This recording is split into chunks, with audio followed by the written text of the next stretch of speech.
ये कहानी है 12 साल के एक लड़के की जो अपने ही स्टेप मदर के साथ रिलेशन बनाना चाहता है। हेलो दोस्तों, आज हम एक्सप्लेन करने वाले हैं 1972 में रिलीज हुई एक रोमांटिक थ्रिलर मूवी जिसका नाम है what the people show. Movie की स्टार्टिंग में हम सारा नाम की एक औरत को देखते हैं जो अपने बाथटब में नहा रही होती है। तभी उसे करंट लगता है और उसकी वहीं पर मौत हो जाती है। ये था मूवी का इंट्रो।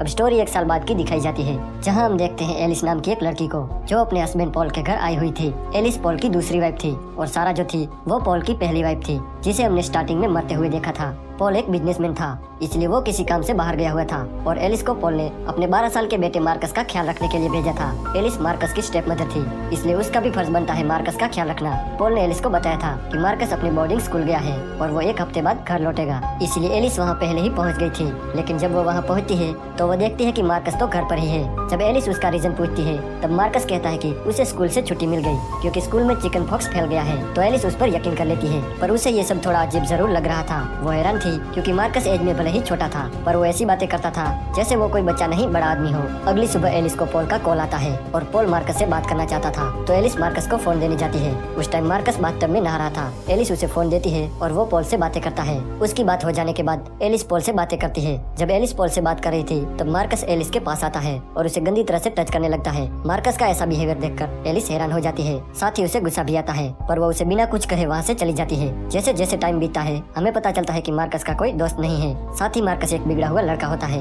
एलिस उसका ख्याल रखने में कोई कसर नहीं छोड़ती, पर मार्कस अपनी ही स्टेप मदर को गंदी नजरों से देखता है। कुछ दिनों बाद मार्कस के डैड अपना काम खत्म करके वापस आते हैं। मार्कस और एलिस एयरपोर्ट पर पॉल को लेने जाते हैं। जब वो कार लेकर घर आ रहे थे तब पॉल एलिस को टच करने लगता है, जिससे एलिस का ध्यान हट जाता है और उनका एक्सीडेंट होने ही वाला था। पर तभी एलिस कार को कंट्रोल कर लेती है। घर आने के बाद एलिस और पॉल इंटीमेट होते हैं और मार्कस बाहर खेल रहा होता है। उस शाम ये तीनों एक होटल में डिनर करने के लिए जाते हैं, जहाँ पॉल एलिस से पूछता है कि क्या तुमने मेरी तिजोरी में से पैसे निकाले हैं? तब एलिस कहती है कि नहीं, मार्कस ने निकाले थे टैक्सी को पे करने के लिए। ये सुनकर मार्कस कहता है कि मैंने तो सिर्फ 500 पैसे ही निकाले थे। तब एलिस कहती है कि तुम खुद मुझे बता रहे थे कि मैंने डैड के सारे पैसे निकाल लिए। उस पर मार्कस तुरंत कहता है कि मैंने ऐसा कहा ही नहीं। कुल मिलाकर पैसे गुम होने का सारा श्रेय एलिस को मिलता है। इसलिए घर आने के बाद एलिस मार्कस का रूम चेक करती है। उस रूम में से उसे पैसे तो नहीं मिलते, पर उसे एक फटा हुआ लेटर जरूर मिलता है। एक दिन जब मार्कस और पॉल स्विमिंग कर रहे थे तब मार्कस पॉल को बताता है कि एलिस मेरा जरा भी ख्याल नहीं रखती और साथ ही वो ये भी कहता है कि वो मुझे जरा भी पसंद नहीं करती। उसकी ये सारी बातें एलिस सुन रही थी, तो वहीं पॉल भी मार्कस की बातों पर ज्यादा ध्यान नहीं देता क्योंकि वो एक बच्चा है और बच्चे तो कुछ भी बोलते रहते हैं। मार्कस पॉल को ये भी बताता है कि एलिस ने मेरे रूम की तलाशी ली थी।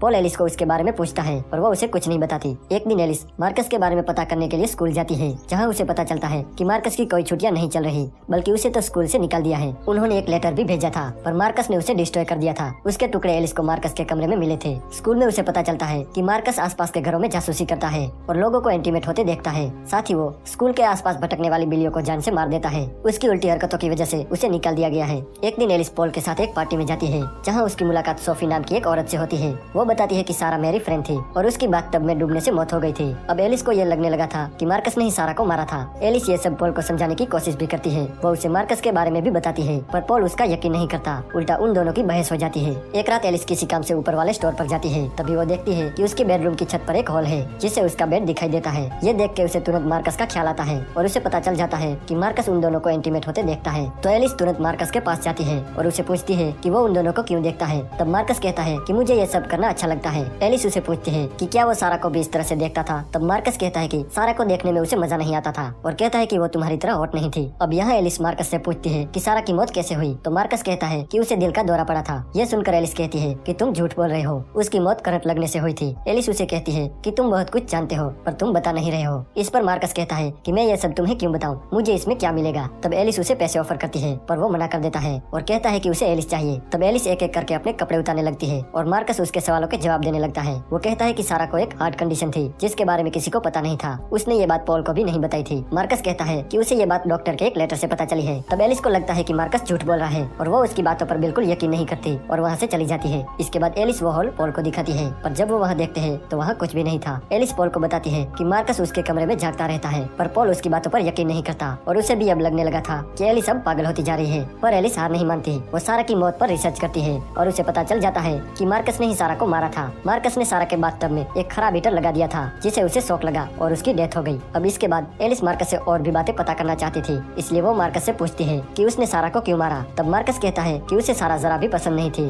साथ ही वो ये भी कहता है कि उसे लोगों को टॉर्चर करने में मजा आता है। वो एलिस को कहता है कि अब मरने की बारी तुम्हारी है। ये सुन के एलिस मेंटली डिस्टर्ब हो जाती है। अब उसे समझ नहीं नहीं आ रहा था कि वो क्या करे, क्योंकि कोई भी उसकी बातों पर यकीन नहीं कर रहा था। पॉल को भी अब लगने लगा था कि एलिस पागल हो चुकी है। इसके बाद एलिस की हालत इतनी खराब हो जाती है कि उसे मेंटल हॉस्पिटल में रखा जाता है। कुछ महीनों बाद एलिस ठीक हो जाती है, तब उसे छोड़ दिया जाता है। एक दिन ये तीनों पार्क में घूम रहे थे। पॉल और एलिस बातें कर रहे थे और मार्कस अपने डॉग के साथ खेल रहा था। कुछ देर बाद एलिस और मार्कस मिलते हैं और सारा की मौत पर बात करने लगते हैं। मार्कस एलिस से कहता है कि वो अब उसको नहीं मारेगा, क्योंकि वो अब उसे पसंद करने लगा है। एलिस भी उसके साथ अजीब अजीब बातें करने लगती है और मार्कस को बताती है कि वो लोग पॉल को मार के कहीं दूर भाग जाएंगे, और एलिस मार्कस को किस करती है। इसके बाद एलिस एक रोड पर तेजी से आती हुई कार को देखती है। ये देख के एलिस डॉग के टॉप को रोड पर फेंकती है। जब डॉग उस टॉप को रोड पर लेने जाता है, तब मार्कस भी उसे बचाने के लिए उसके पीछे भागता है, लेकिन वो कार मार्कस को एक जोरदार टक्कर मारती है और मार्कस की वहीं पर मौत हो जाती है। और एलिस बस मार्कस की बॉडी को देखकर मुस्कुराने लगती है। अब वो आजाद है, उसने ये प्लान बनाया था और उसमें कामयाब रही, और मूवी यहीं पर एंड हो जाती है।